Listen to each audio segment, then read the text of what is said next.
La Turquie sur le point de ratifier l'adhésion de la Suède à l'OTAN, près d'1 an et demi après la demande officielle d'adhésion émise par Stockholm. Les explications de Nicolas de Lamberterie. L'interminable feuilleton de l'élargissement nordique de l'OTAN, qui dure depuis mai 2022, semble être sur le point de se terminer. Pour rappel, suite au déclenchement de la guerre en Ukraine en février 2022, la Suède et la Finlande, États nordiques traditionnellement neutres, avaient émis leur souhait de rejoindre l'OTAN. Dans le cadre d'une procédure accélérée, une demande conjointe d'adhésion avait été déposée dès le printemps 2022 et cette demande avait été acceptée par l'OTAN en juillet 2022. Il ne restait plus alors qu'à obtenir le vote solennel des parlements des 30 États membres de l'OTAN et c'est à partir de ce moment-là que les choses se sont quelque peu gâtées, étant donné que 28 des 30 États membres de l'OTAN se sont empressés d'effectuer ce vote entre juillet et septembre 2022, mais que 2 États membres ont en revanche très fortement traîné des pieds, la Hongrie d'une part, et surtout la Turquie. Au final, les dossiers de l'adhésion finlandaise et suédoise ont été disjoints. La Hongrie et la Turquie ont validé l'adhésion finlandaise en mars 2023, laissant donc encore en suspens le dossier suédois. En apparence et dans sa communication, la Turquie avait un certain nombre de reproches à faire à la Suède, notamment la présence de réfugiés kurdes dont la Turquie demande l'extradition, mais aussi des actes de profanation du Coran sur l'espace public en Suède. Finalement, après avoir semble-t-il obtenu des garanties suédoises, le président turc Erdogan a annoncé en juillet 2023 qu'il soutenait l'adhésion suédoise à l'OTAN, tout en repoussant le vote du Parlement turc à l'automne 2023, le temps en particulier d'exiger la livraison de F-16 américains, ce qui semble en fait avoir beaucoup plus pesé dans la balance que toutes les autres considérations. Quand on va regarder en Suède, on se rend compte que, de ce point de vue-là, les Suédois n'ont pas vraiment donné satisfaction aux revendications, aux exigences, ou du moins aux exigences apparentes des Turcs. Il n'y a pas eu, à proprement parler, de loi rendant les profanations du Coran illégales. Il y a eu une condamnation d'un activiste, mais en réalité, c'est pas vraiment le fait d'avoir brûlé le Coran qui l'a amené à être condamné. Et il n'y a pas non plus eu, pour l'instant, d'extradition de militants kurdes vers la Turquie. Donc on voit bien qu'en réalité, ce que les Turcs, les satisfactions que le régime de Recep Tayyip Erdogan a obtenues ne sont pas des satisfactions qu'il attendait de la Suède, mais des satisfactions qu'il attendait de l'Occident collectif, avant tout des États-Unis. Et c'est par exemple cette livraison des F-16 qui, bon, quelle que soit sa valeur militaire, leur valeur militaire intrinsèque, veut avant tout dire que maintenant il y a réconciliation entre les États profonds turcs et américains, donc il n'y aura plus de tentatives de putsch comme à l'époque sous Obama. L'autre blocage, du moins en apparence, vient de la Hongrie de Viktor Orban.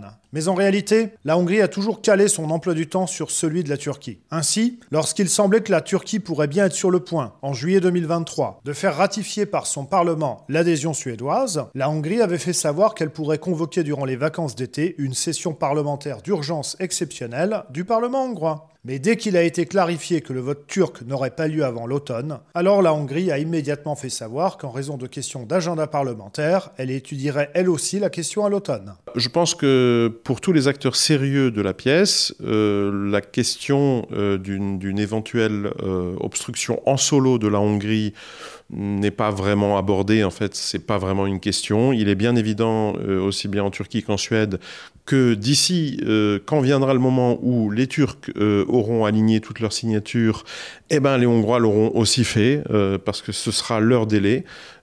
Étant donné que, bon, bah, ça, de manière très générale, quand la Hongrie a l'air, comme ça, du point de vue de la communication, de faire de l'obstruction au sein de telle ou telle structure euro-atlantique, bon, en réalité, c'est parce qu'il y a des acteurs stratégiquement un peu plus importants, très souvent les conservateurs allemands, par exemple, que ça arrange, et qui sous-traitent, j'allais dire, ce mauvais rôle au trublion de la classe, qui est la Hongrie. Bon, donc du moment que les choses se sont débloquées entre typiquement les États-Unis et la Turquie, La Hongrie va pas faire de l'excès de zèle. Au demeurant, l'adhésion prochaine, désormais quasi certaine, de la Suède à l'OTAN ne devrait pas changer grand-chose au rapport de force qui oppose actuellement l'Occident et la Russie et relève davantage du symbole que du basculement stratégique majeur. Non, ça aussi, je pense que ça a été assez artificiellement gonflé. L'adhésion de la Suède, on pourrait même dire de la Suède et de la Finlande, mais surtout de la Suède à l'OTAN, c'est un enjeu d'image en réalité pour l'OTAN, pour les États-Unis.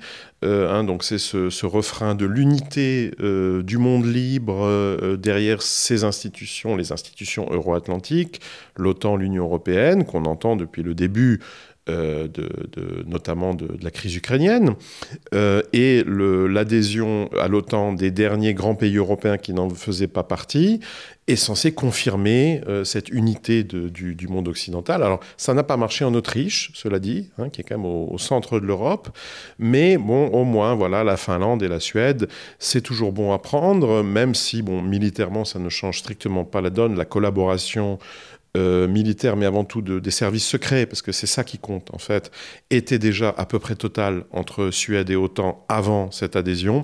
Donc l'adhésion va surtout venir confirmer, officialiser une situation de fait qui existait déjà. Et bon, d'un point de vue strictement militaire, quand bien même on prendrait au sérieux, ce qui n'est pas mon cas, ces histoires de guerre mondiale autour du Donbass, une fois que la Finlande a adhéré à l'OTAN, de toute façon, la Suède est entièrement entourée de pays membres de l'OTAN. Ce qui veut dire que, à supposer qu'on prenne au sérieux d'éventuels, comme une partie, disons, du centre suédois, du centre politique suédois, bon, on prenne au sérieux ces velléités, disons, agressives de la Russie à l'encontre de la Suède, oui, d'accord, mais enfin, dans le cadre d'une offensive terrestre, de toute façon, l'armée russe ne pourrait jamais atteindre les frontières de la Suède sans avoir préalablement violé les frontières d'un autre État de l'OTAN et donc déclencher le mécanisme de l'article 5 et donc la guerre mondiale. Donc de ce point de vue-là, la Suède aurait tout aussi bien pu rester neutre. En fait, militairement, ça n'a aucune importance.